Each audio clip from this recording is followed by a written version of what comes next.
Greetings and salutations, loyal viewers of this channel. Today we're going to have a discussion about a public meeting related to criminality that happened out in Oakland, because it appears that finally the residents of this once great American city are absolutely through with their politicians, through with the criminality, and I'm absolutely here for it. I know a lot of people might think I might be a little bit too optimistic, but the thing is, as that lady once said in the trailer of a Star Wars movie, but it didn't actually make it to the movie, rebellions are in fact built on hope. Rebellions are built on hope. Not gonna lie, that is still one of the worst lines that I definitely wish was in the movie so that I could laugh at. But before we get into today's topic, I want to say thank you to everybody who signed up over on actualjusticewarrior.com/join.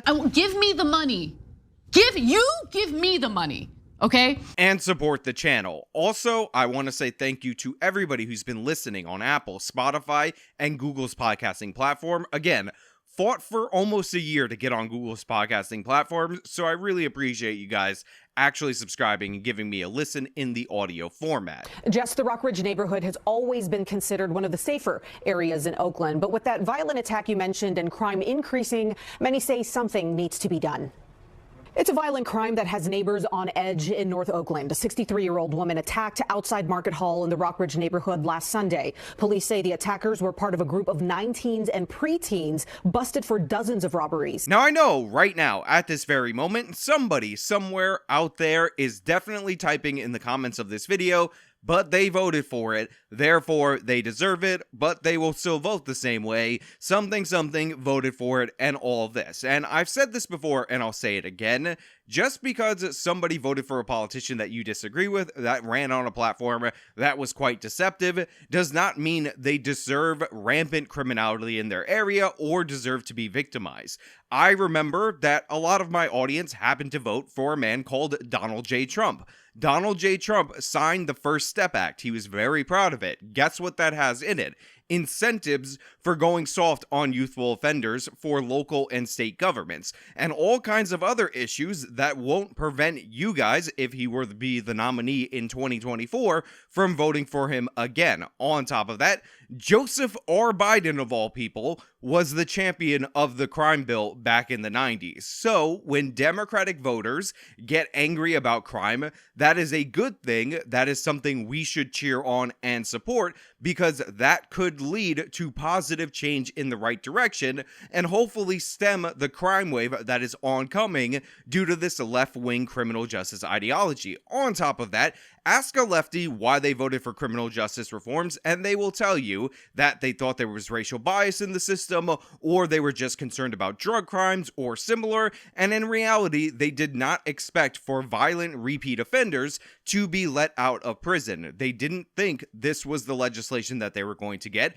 It was a bait and switch, and a lot of them are regretting that, and again, we should not attack people for arriving at the correct position. So with that being said, now that I've put that out there, please go ahead and disregard everything that I just said and say, but you voted for it, haha, I guess you deserve the criminality. Now let's get into the meeting. It is one of the most terrifying things that's happened to me in my life. Denise Lillian described being attacked last Monday by young people she thought at first needed help. On the corner of 45th and Shafter, down on the pavement, punching me, kicking me, dragging me through the street. Here you have a woman who went over to a group of young people. She thought they were in need of some kind of assistance. She's trying to be friendly to those people. You can see the mask, by the way, over her hand, so likely we're dealing with the left-wing woman, and then she was victimized by the knockout game. Now, we have covered the knockout game on this channel multiple different times, and what that is this well-documented phenomenon that for some reason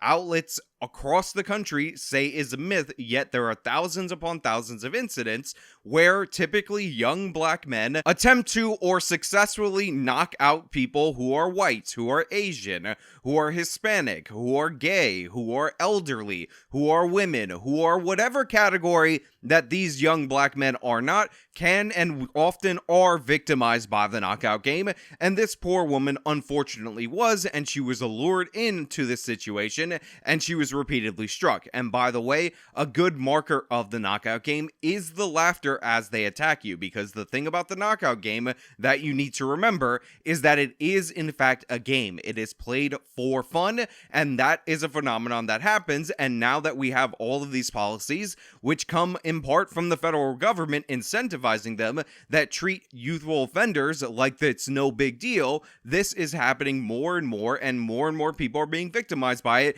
and we should call it by its name so we can address the problem. I believe in Australia, they actually have a law that specifically addresses the sucker punch kind of attack. They call it the coward's punch, and they actually treat it with a higher degree of criminality than a regular physical assault.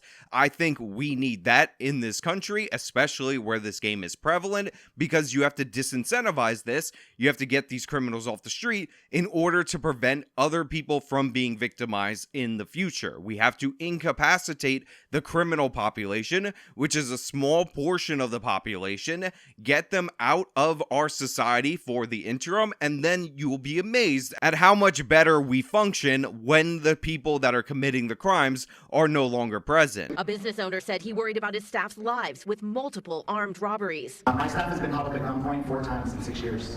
The last time that my staff got held up at gunpoint, Oakland native, military veteran, black man from Oakland, almost got shot and killed. So here we have a guy talking about how his place of business, he's a small business owner in this area. By the way, he's likely going to close up eventually and move out due to the criminality, thus driving the area into further poverty. But, you know, we'll wait on that in the future. But he tries to appeal to these woke representatives in a language that they understand by talking about how his employees are at risk because, you know, these are Oakland politicians. They hate the business owner. And he specifically references a black military veteran that works and nearly died in one of the most recent robberies that his store was victimized by. And this is done in a way to appeal to their woke bona fides, but in reality, in actuality, it's not going to work because a lot of these left-wing people are not about, you know, second chances or whatever. They're actually pro-criminal. Again, this is something that a lot of left-wing progressives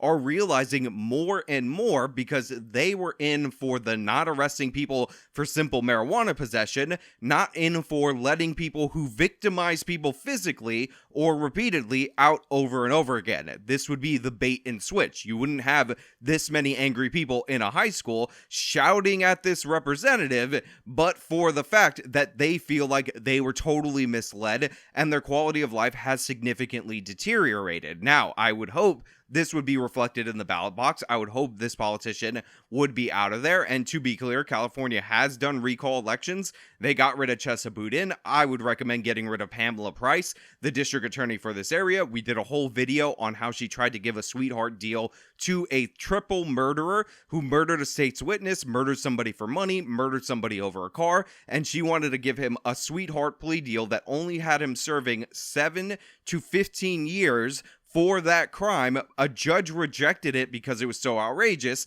and then she's going to use an administrative maneuver on behalf of the criminal to prevent the judge from hearing all future cases so she can give away the sweetheart plea deal. Again, a full video on that in the iCard and linked in the description of this. It is a crazy story and you need to hear it. And this father said he wants the city to draw a line and send a message of zero tolerance. We need to stop the violent, the killers. We're coming after y'all. Who wants to live like this? Police say they are going to work on getting more visible patrols through the neighborhoods. Again, this is Oakland right here. Oakland, California. Not exactly your right-wing stronghold in the state of California. In fact, you could call it a left-wing utopia because they always seem to vote for the left, and they've had enough, and they're calling for zero-tolerance policies. Right now, the residents in this auditorium are clapping and cheering for policies that were more right-wing than what the Trump administration put forward in terms of criminal justice reform. And again, I think that's a good thing. I think you need to get these people off the streets, and I think if they refuse to do so, you need to move. California is too expensive to be putting up with this nonsense, so I cheer on all of these people in trying to make a change in their area, and I hope they plan their escape route because it doesn't appear like the politicians are going to get the message until they're out of office. You need to do a recall immediately of Pamela Price. I hate California's recall system, but you know what? You have to do what you have to do when a district attorney is that dangerous and start setting the trend in the right direction. If San Francisco can get rid of Chesa Boudin, then guess what? Oakland can get rid of their woke politicians and try to make positive moves in the right direction. If they're committing these violent crimes repeatedly, we can't just say, oh, please don't do this again. We have to catch them and create consequences. And we'll send another email letter to the district attorney talking about this very thing. Look, I know these are California liberals, but that was some weak stuff right there. That politician's response about how he's going to send an email, a strongly worded yet courteous email to Pamela Price, not good enough. Not what I'm looking for, not going to address the problems that are being faced in the city of Oakland. You have to push for the recall of this district attorney. The Oakland Department of Violence Prevention's interim chief and one school board member who was present said the city has had some success with their intervention teams, working directly with troubled youth at Oakland schools to steer them away from violence and crime. Also, contact the Attorney General's office, contact Governor Gavin Newsom's office, because even though local district attorneys are typically elected positions, in fact, I would say they're always elected positions, you know what? That doesn't mean anything. In the local governments, they are created and chartered by the state governments, and the state has ultimate authority in order to fix the problems or remove derelict officials, or you know what? Appoint a special prosecutor to handle the cases, so you could essentially sideline Pamela Price in order to get the prosecution's office actually working. And if you're in a red state that has a Soros DA in one of your counties, I'm looking at you, Texas, I'm looking at Harris County, the city of Houston is covered in that, you need to do the same. You need to get rid of these district attorneys through the method that I just outlined, because this is something that should definitely be done, especially when you have the Republican at the gubernatorial level. That is the stance that we need to make. That is the true tough on crime approach. If they elect one of these woke George Soros-backed district attorneys that refuses to do their damn job, they need to be removed. One of the reasons why I supported Lee Zeldin, the legend of Zeldin,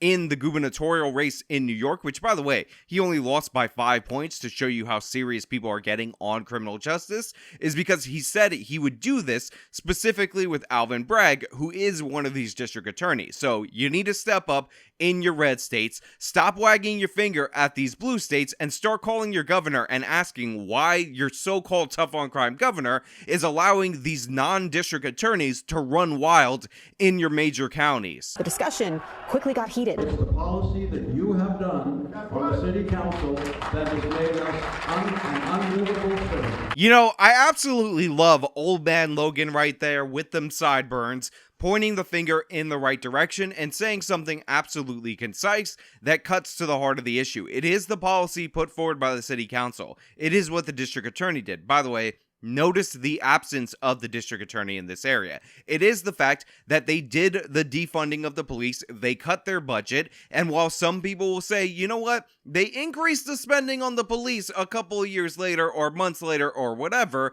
guess what? When you send those signals, when you decimate a recruiting class, when you drive a bunch of officers in retirement, running up the budget back to where it was previously may make that number bigger, but it doesn't put more officers in uniform. It doesn't draw in more qualified people. People don't understand this. They want to say it's just like a numbers thing or whatever like that, but when you break down the numbers, what you find out is you have a bunch more officers working overtime, so you have slower, more tired officers that are stretched even thinner, despite the fact that you raised the budget back to where it was. You should have never cut it in the first place, and you should have pointed out that George Floyd, we did not need to destroy police departments all over the country based on an isolated incident out of Minneapolis. Most encouraging is the type of behavior, and we're not doing the little things. All I hear about you guys talk about is, oh, we can't do this because of this limitation, we can't do that. Adam Stemler owns Arthur Mack's Tap and Snack on MLK Jr. Way. He says his pizza shop has been broken into several times. His workers don't feel safe,